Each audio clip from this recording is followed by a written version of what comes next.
there's a couple of factors in that from an investment management perspective, and there will be a degree of trade-off in trying to get that balance right, because what we are finding is that you'll get a lot of investment managers that are prepared to domicile a fund in Malta or other EU centres.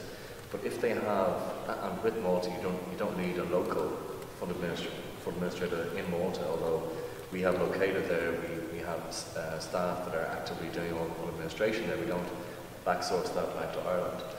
But the trade-off will be, in a lot of cases, that we want to have our administration done in Ireland. The reputation of the quality of the administration, they're backing that. The fact that we're regulated, the Irish financial regulator, they will back that. So you can get that combination in the likes of Malta. A cost saving of 20%, 30%, possibly, like on the administration fees, in the broad scheme of things, is not huge. I mean, the margins are quite small in the administration business, so I do think that they'll still have to, you know, post-Madoff, post-collapse of faith and transparency in the service providers, they will put the onus on a regulated service provider in Ireland as opposed to a cheaper service provider elsewhere in a lot of cases.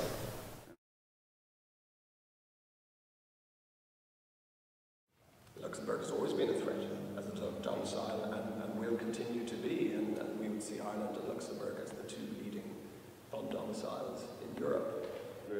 An alternative product which would probably be in a qualifying investment fund.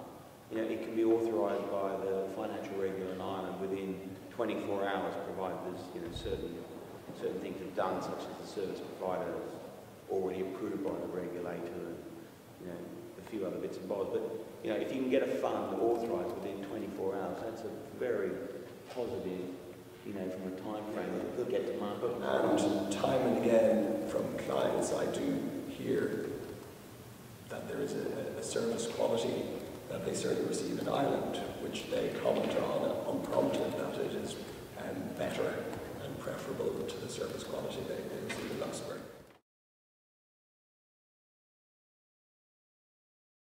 The redomiciliation thing is temporary, because eventually they're going to be none left to redomicile.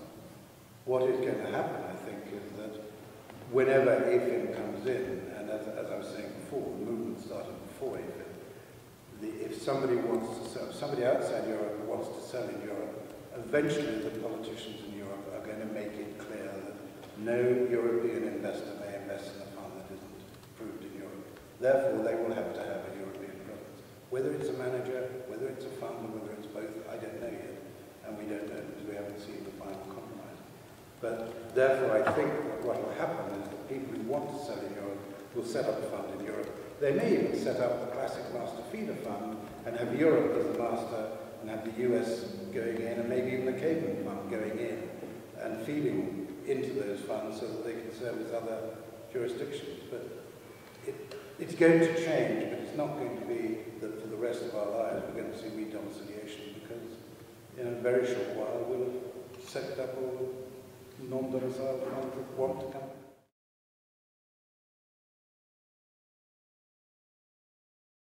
Why there are a number of smaller is because some people that have, some investment managers that have smaller funds are fed up, in some cases, with the larger administrators of just, this is the product, like it or lump it, and you get treated if you've got a 20 million or 50 million pound fund as the same way as you've been treated if you've got a £1 billion fund. And therefore, some of the new, smaller administrators are catering for the smaller funds. They're in some cases more nimble, in some cases they aren't. It's variety, it's choice, it's competition. Yeah, I don't think there's been a massive amount of change, to be quite honest. I think the same trends that have always been there. You have administrators that have gone to excise, consolidated, new entrants coming into the market. There's at least 2 administrators that have entered the Irish market in the last 9 to 12 months, and there are more coming in. And as Dallas is saying, the reasons are, I think in a lot of cases, I'm sure Dermot would probably agree with this, but an administrator should be a service partner, not just a service provider. They should be assisting in every way possible to try and facilitate that investment manager to do their job. If that's additional reporting, if that's working with the team, if it's more personalised service, then that's what the small to medium-sized administrators can do, you know, and that will always work for a particular niche of market, but small to large.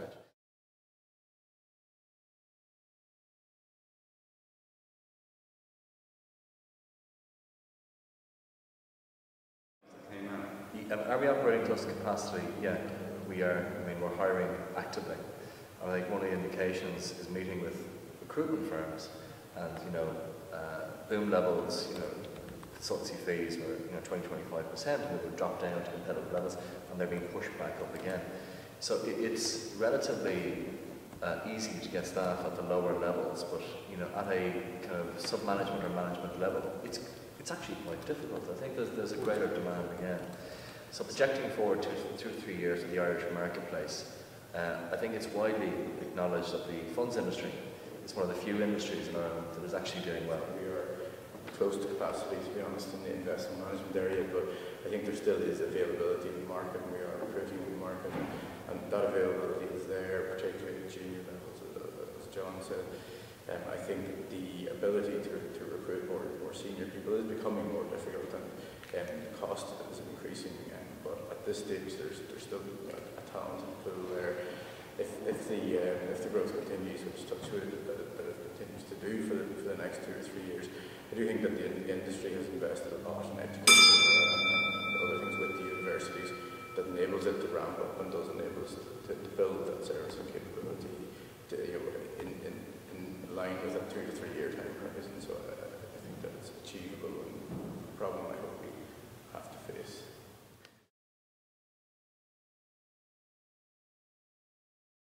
In our case, we have spent quite a lot of money, not a huge amount of money over here, but something spent, but we spent quite a lot of money on developing the system. And we actually use the same system, I think, as you do. This PAC system, the largest use of that system. It's fully integrated, it's fully automated.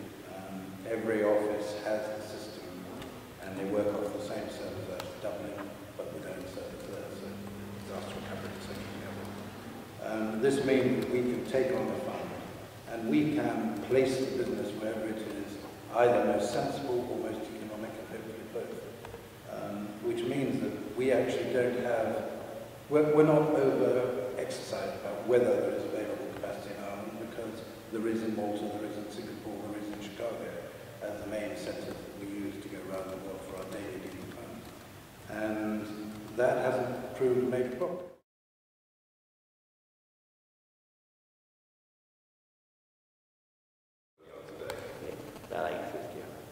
Taking into account an organic growth factor in the funds themselves as well, I would think that I should tip the 1 trillion mark.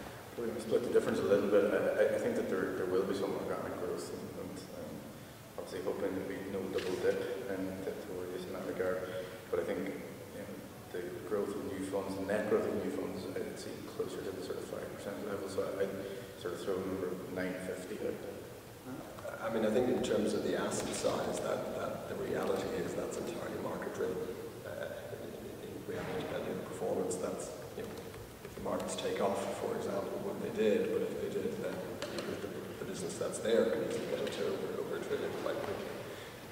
So I think the relevant figure, the more interesting figure, is the number of funds. And I would say I would be optimistic that the number of funds could increase by 10–15% by the end of the year from where they were. I don't know, 40 billion. And we're going to easily lose 40 billion. You could easily lose 40 billion. It could be down 20%.